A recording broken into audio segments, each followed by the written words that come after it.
Hello everyone, Beardo speaking, and you are watching another Minutia Minute. A couple videos ago I did I showed off my Batman No Man's Land collection, which you guys seem to enjoy, so I thought I'd do another one of those. You can see there is a little box missing right there. We're going to take a look and see what's inside that box. Now, I should preface this with my collection isn't really sorted by issues, or I should say titles and issues. It's really more organized by character and story arcs. So I wanted to find something where, like a particular topic, and show you everything I have on that topic. And as you may be able to tell by the title up above, we are going to be looking at crises, which means we are looking at DC. DC is anything that has crisis in the title is basically going to be a big deal. And so I thought I'd show you off some of the crisis books I have. So let's get started. First of all, we're going to start with the middle of the DC crisis books. After Crisis on sort of multiple Earths with Earth 2 and so on and so forth, eventually it all culminated in the first enormous crisis, which is of course Crisis on Infinite Earths. Here's issue 1. This is a really great series. I only just recently finished off my collection of these. Here's issue 2. Beautiful artwork by George Perez in these. Really, really cool covers. Lots of stuff going on. I should actually, really quick, with issue 1, I should show you that did have a fold-out cover. So I'll show you that here real quick. You can see Infinite Earths spiraling into the distance there. Really cool stuff. Harbinger in the corner. My good friend Ted Cord up here right on the very front. Miss that dude. Anyway.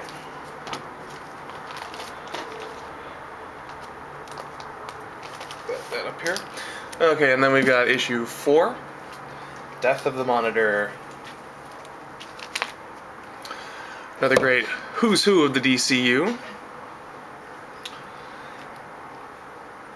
And Anti-Monitor. Cool picture of the Anti-Monitor there, his face.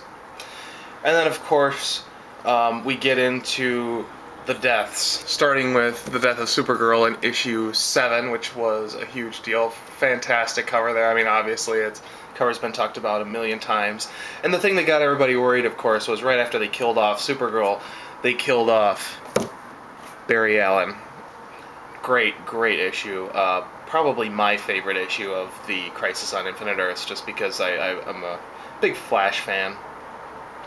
Alrighty, and then we've got the DC Who's Who of supervillains on this one. Pretty cool stuff. Hopefully you can see that. It might just be a jumble of faces, I don't know. And then we've got issue 10. Spectre enters the fray. Issue 11. And finally, the big, giant-size final issue spectacular that was issue 12. Now, we're going to jump forward quite a bit. I'm going to preface this with, I do actually have 0 Hour, but it's not my favorite. It's actually in with my Green Lantern titles, just because of sort of the Hal Jordan element of that, which I won't spoil if you haven't read it. But anyway, so that's not actually in with my Crisis books, even though that technically is 0 Hour Crisis in Time.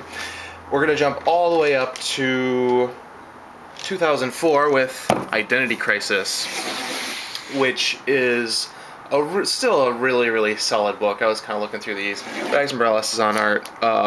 A lot different, I think, than his Action Comics run that he's doing currently, but still, I mean, it's just amazing to look at. Let me see here. We got issue 3. Now, of course, Identity Crisis really comes out of the death. Wonder Woman there. That's issue 4. Really comes out of the death of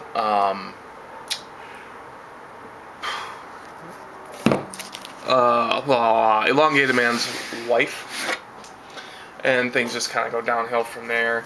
Around this time, Tim Drake's father was killed. That's what that's about. Issue number 6, and then finally issue 7. Now, one of the other big things that came out of Identity Crisis is Batman was basically had his memory erased. You probably remember that. But anyway, Batman had his memory erased, and so the Justice League was in serious disrepair, basically because they did something that was unethical. Batman wouldn't stand for it, and so they erased his memory of the incident. And there was a lot of fallout throughout the whole DCU when that happened. For some of the Fallout stuff that I collected, I picked up Flash. The Identity Crisis tie-in here really, if I remember correctly, more deals with sort of the villain side of things and their take on, you know, the fallout that has led, the fallout that they're dealing with from the way the Justice League has acted that's finally come to light. And that was just a 3-issue tie-in. And then the big tie-in really came in with Justice League of America because, of course, this is where Batman is going to confront the Justice League with what he has learned about what they did to him, and the JLA is essentially going to fall apart. I should be giving you issues here. This is issue 115, 116. Here's 117. This is written by Jeff Johns. Issue 18. I remember this having just fantastic artwork.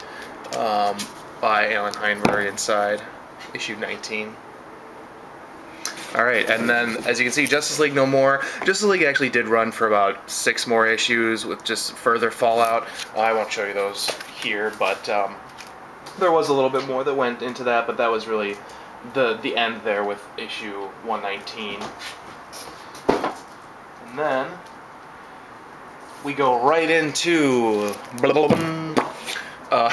Infinite Crisis. This is the Countdown to Infinite Crisis, 80 pages for $1.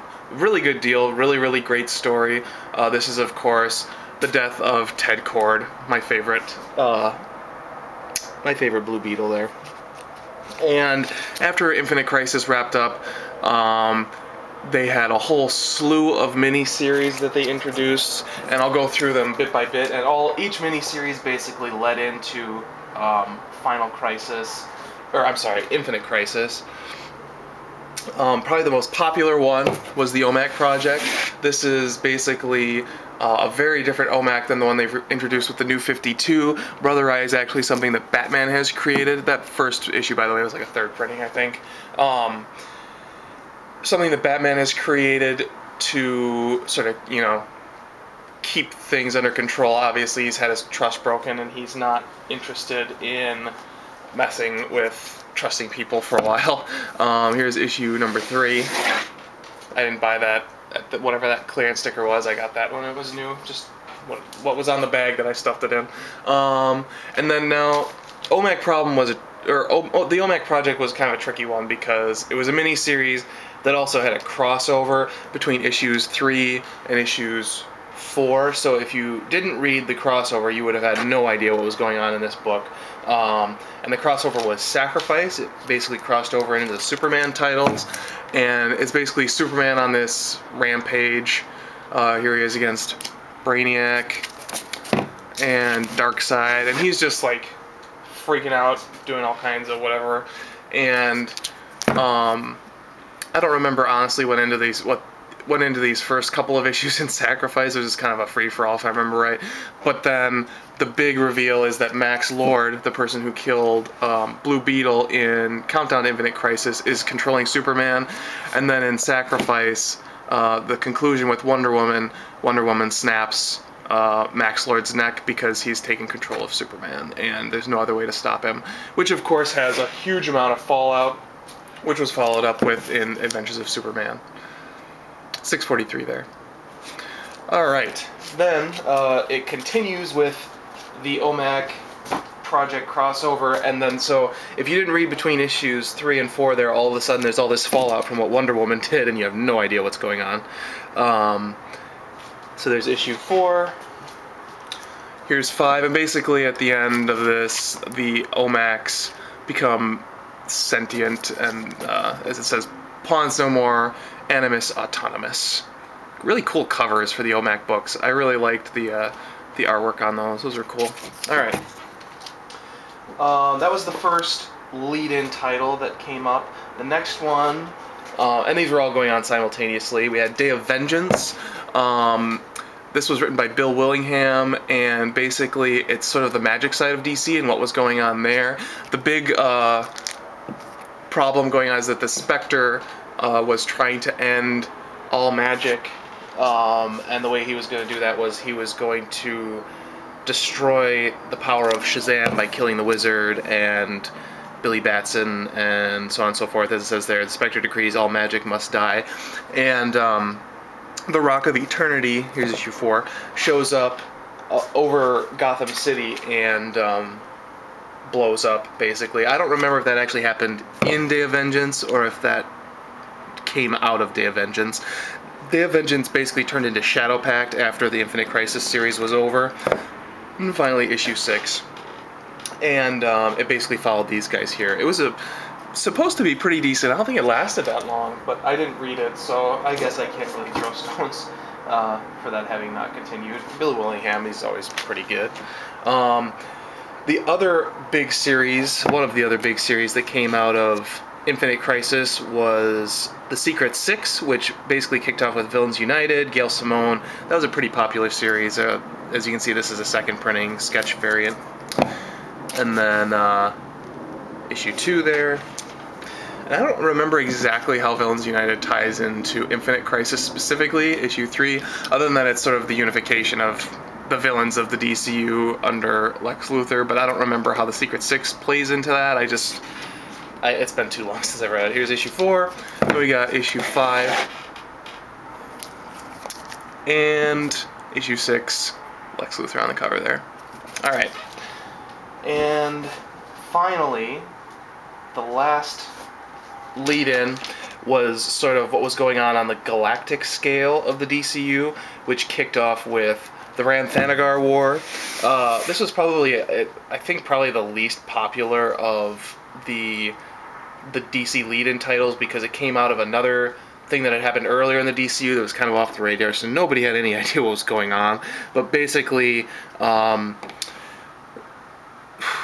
Strange and Hawkman and whatever. I honestly don't really remember. Basically, it's a galactic civil war. I like Adam Strange. That's kind of why I went ahead and picked it up. And at that point, I was basically picking up everything. It had really great art by Ivan Reis. If you like Ivan Reis, that's the guy on art for these books. And then Dave Gibbons was the writer. He went on to be an extremely popular writer on Green Lantern Corps after this. Obviously, he was pretty popular already, but, you know, this was definitely building towards that. And finally, issue 6. And all of the various crises going on led into Infinite Crisis, which would change the DCU forever, or at least for a year until they changed it again. So here's Infinite Crisis number 1.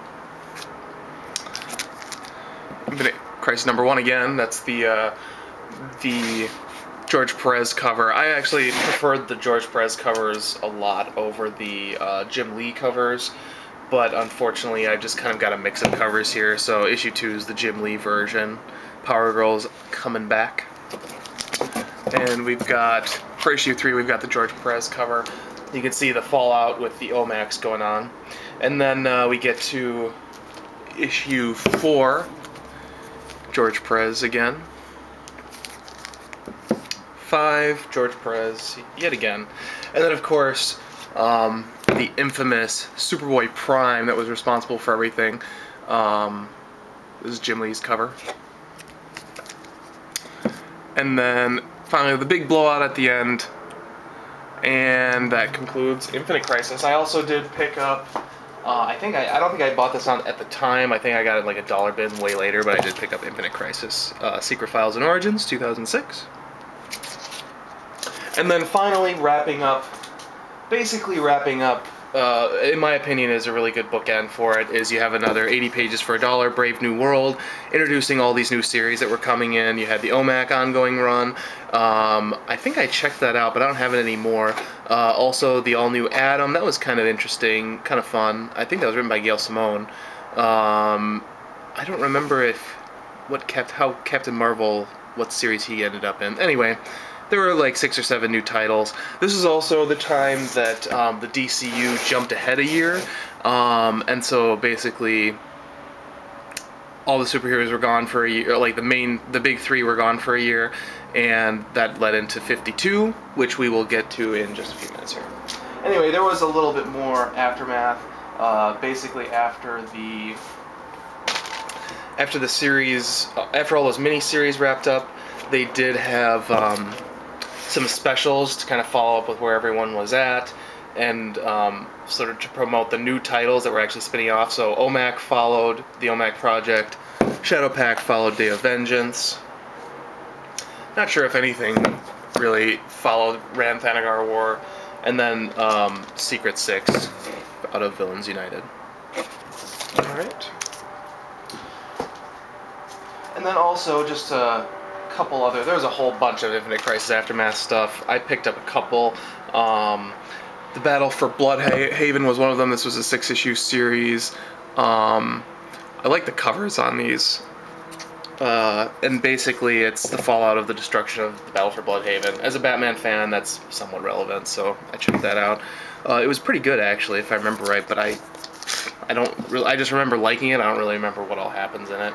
Other than, of course, if a city's going to be destroyed, the inevitable face-off between Major Force and a Green Lantern must ensue. No refrigerators in this one, though, people. Okay, issue 6. And then the other Infinite Crisis Aftermath title that I picked up, just because I'm really into the Spectre, I picked up to see where they were going to go with the Spectre. This was just a 3-issue run. Art by Cliff Chang on here is doing Wonder Woman right now, and basically this is where Crispus Allen became the Spectre. There's issue 2. These are moderately enjoyable. I actually don't have a whole lot of Spectre books, but I do enjoy them, so if there's something that comes up, I pick them up. But I haven't really gone back and picked up a lot of back issues or anything. Alright, so there's 1 through 3. Alright, now, this one you guys are probably familiar with. This technically isn't a Crisis title, but it's in my box, just because, as I said, there was the point where all the major DC books hopped ahead 1 year, and then they filled in the missing year with the 52 weekly run. They've since done a whole bunch of these. They had Countdown, they had Trinity, they had, I guess technically it wasn't weekly, but they did have the bi-weekly Brightest Day run. None of those really measured up. I mean, this was actually pretty solid. You know, this was the core idea, basically. You know, when 24 was really popular, like, well, let's do 1 week of the DCU for 52 weeks and do a year, which is a great idea. You know, it definitely fits. It's a lot of fun. And of course they had to just kind of ruin it by putting out a bazillion weekly books after this. But anyway, Booster Gold cover there. All of the artwork on these, all the cover artwork, is by J.G. Jones, and the cover art on this, if nothing else, is just wonderful. I really like it. It's week 3, week 4. I'm going to go through these ones kind of fast because there's a bajillion of them. Week 5. This, of course,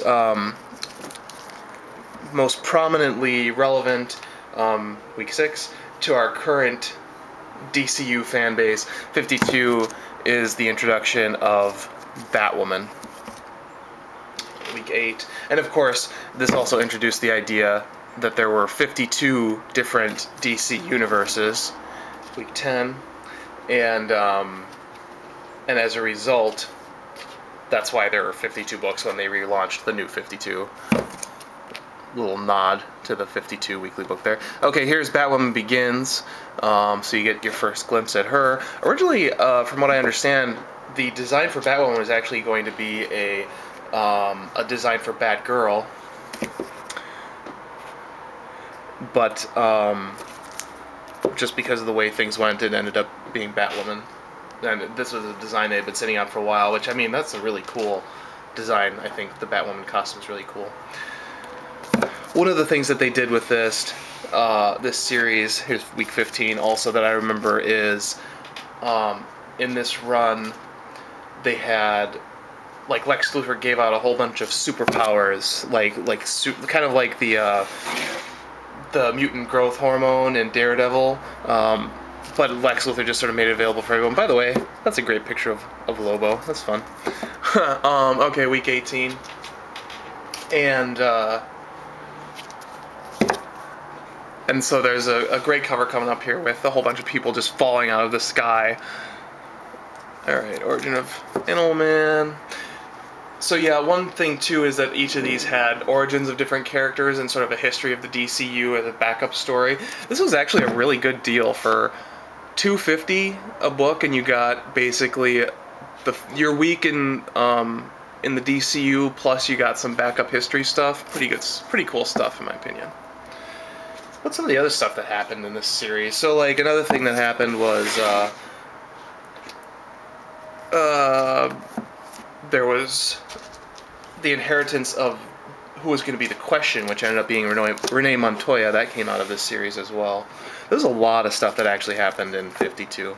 That's kind of fun. Cool. 30s movie cover there. And week 27. Week 28.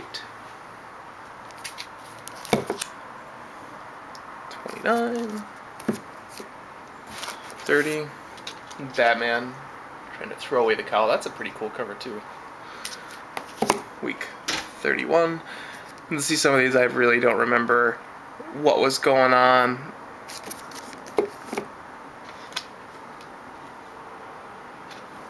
And of course, the inevitable, if there's a redhead in the DCU, Nightwing's going to be all over that. Here's week 33. Week 34.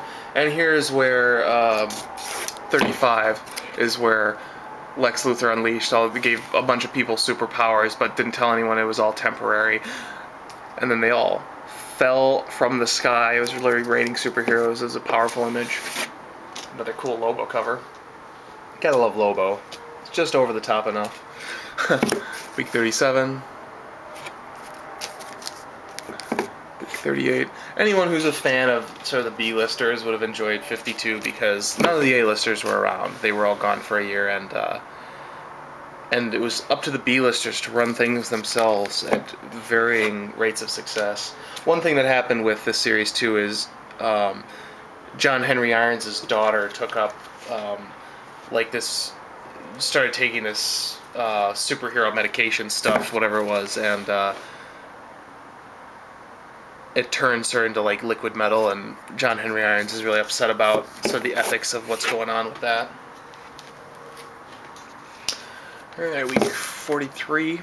And as we get into towards the end, it definitely didn't finish as solid as it started. It was still good, but it definitely wasn't quite what the series started out to be. 45. And you got into, so there was World War III with Black Adam that came out of it. Origin of Batman there with Andy Kubert. I bet you that has pretty good art. I'm sure I was excited about it at the time. I forgot that he had done it now. Alright. 47. 48, that's cool. I like that too.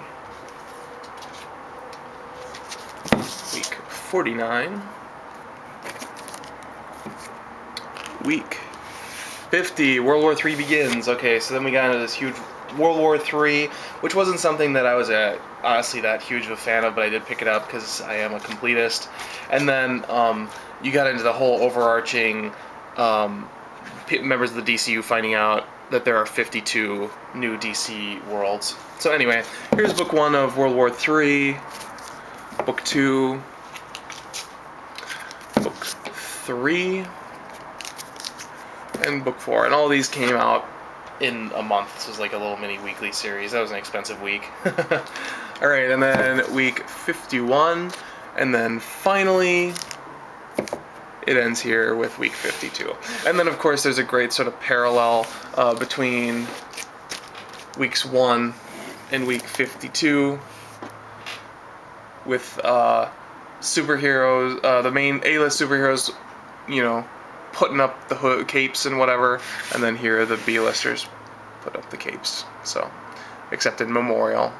Anyway, 52 is a really great series, and that kind of is where, in my opinion, sort of the good crises ends. I wasn't really a big fan of Final Crisis. I do have final crisis, though. I'm just not going to show it right now, just because this video is getting pretty long.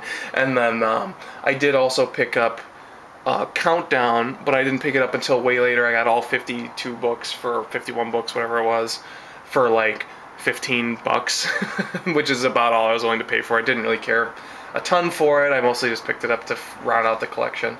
So anyway, that completes at least this volume of my Crises books. Maybe I'll show you the rest of them another time, but these are the ones I'm excited about and I'm more proud about. So anyway, hope you enjoyed it, and I will see you guys soon.